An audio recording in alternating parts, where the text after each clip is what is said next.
Bonjour et bienvenue dans Derrière le portrait, une série de vidéos qui retrace la vie de personnages historiques à partir d'une œuvre en vous montrant les bons comme les mauvais côtés. Aujourd'hui, nous allons parler d'une femme aussi célèbre que son mari, si ce n'est plus.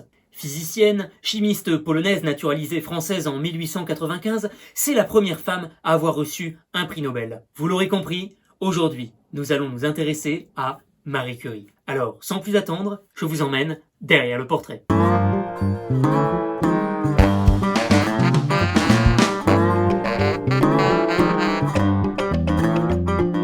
En 2016 sortait le film Marie Curie et la lumière bleue, un biopic qui mettait en avant le scandale de l'affaire Langevin. Mais peut-on résumer la vie de Marie Curie à cette aventure hors mariage? C'est ce que nous allons voir. En 1867, naît Maria Salomea Sklodowska.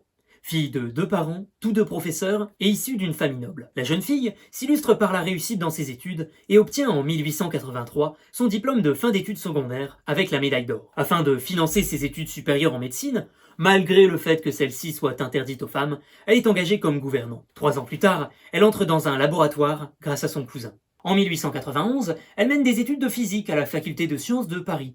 Elle est reçue première de sa licence en 1893 et grâce à une bourse qu'elle obtient avec ce diplôme, elle mène une licence de mathématiques où elle est reçue seconde. Elle marche ainsi dans les traces de son frère, qui était lui aussi professeur de physique et de mathématiques. En parallèle de ses études, elle travaille dans un autre laboratoire de recherche physique où elle a la charge des recherches sur les propriétés magnétiques des différents aciers. Là, elle rencontre Pierre Curie, chef des travaux de physique à l'école municipale de physique et de chimie industrielle, qui étudie également le magnétisme.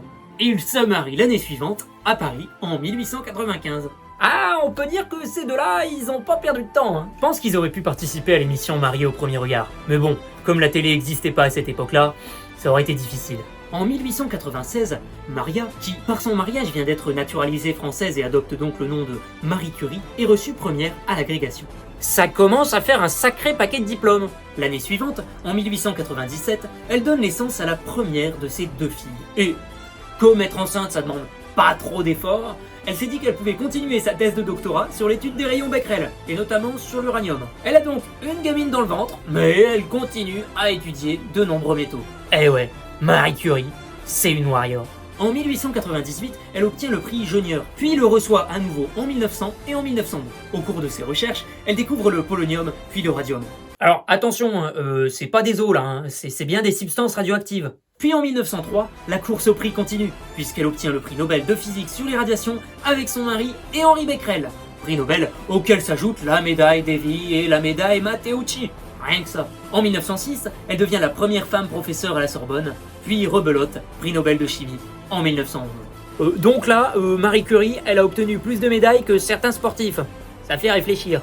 Après ça vient la guerre, et donc en 1914, elle participe à la construction des petites curies, des unités chirurgicales mobiles, et elle fait également des radiographies sur le front. Et je parle toujours de la guerre, hein, parce que faire des radios de front, j'en vois pas vraiment l'intérêt. Après la guerre, Marie Curie continue ses recherches, notamment avec Albert Einstein. Et sa fille va marcher dans ses traces en obtenant également un prix Nobel de chimie en 1935. Alors, vous le comprenez, Marie Curie, c'est un exemple de persévérance, au point qu'elle est intégrée au Panthéon en 1995 et qu'elle vient même d'être ajoutée sur le revers des pièces de 50 centimes. Mais justement, le revers de sa vie, il est tout autre. Si Marie Curie est si persévérante dans les études, c'est peut-être d'abord parce qu'en 2 ans, elle a perdu sa sœur, Sophia, du typhus en 1876, mais également sa mère, 2 ans plus tard, morte de la tuberculose. Les études auraient donc été un moyen d'oublier, je vous laisse en juger. Niveau diplôme et prix, d'ailleurs, ça n'a pas toujours été la grande joie non plus, hein. Oui, parce que Marie, c'était une femme. Et lorsqu'on remet le prix Nobel en 1903, son nom n'apparaissait pas, hein. Il y avait que celui de son mari et d'Henri Becquerel. Alors là, ça fait jaser. Pierre, il refuse le prix si le nom de sa femme n'apparaît pas. Quelle belle preuve d'amour. Mais en 1906, le petit Pierrot, il meurt à seulement 46 ans, renversé par une voiture à cheval. Me demandez pas comment c'est possible, moi-même ça m'étonne. Marie, de ce fait, le remplace dans ses fonctions de directeur d'un laboratoire universitaire et de professeur à la Sorbonne. Puis nouveau coup dur en 1911. Oui, parce que Marie, elle était encore jeune quand son mari est mort. Donc elle avait encore de la libido. Et rappelez-vous, ce dont je vous ai parlé au début, le scandale Langevin.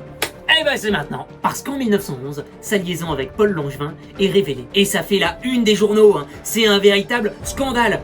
Et c'est bien mis en avant dans le film dont je vous ai parlé d'ailleurs. Mais à côté de ça, on apprend aussi qu'elle a une maladie rénale. Ça sent pas bon. Et ça ne va pas s'arranger car son exposition prolongée aux éléments radioactifs, qu'elle étudie depuis 1898, va l'affaiblir dès 1920. Et ce qui est terrible, c'est que pourtant, on a longtemps mis en avant les bienfaits du radium. On disait que c'était super pour lutter contre le cancer, on en a fait des crèmes rajeunissantes, des cigarettes, des réveils, bref, c'était la folie. Alors avec tout ça, Marie Curie est finalement atteinte, attention au mot difficile, d'une leucémie radio-induite qui a déclenché par la suite une anémie aplasique.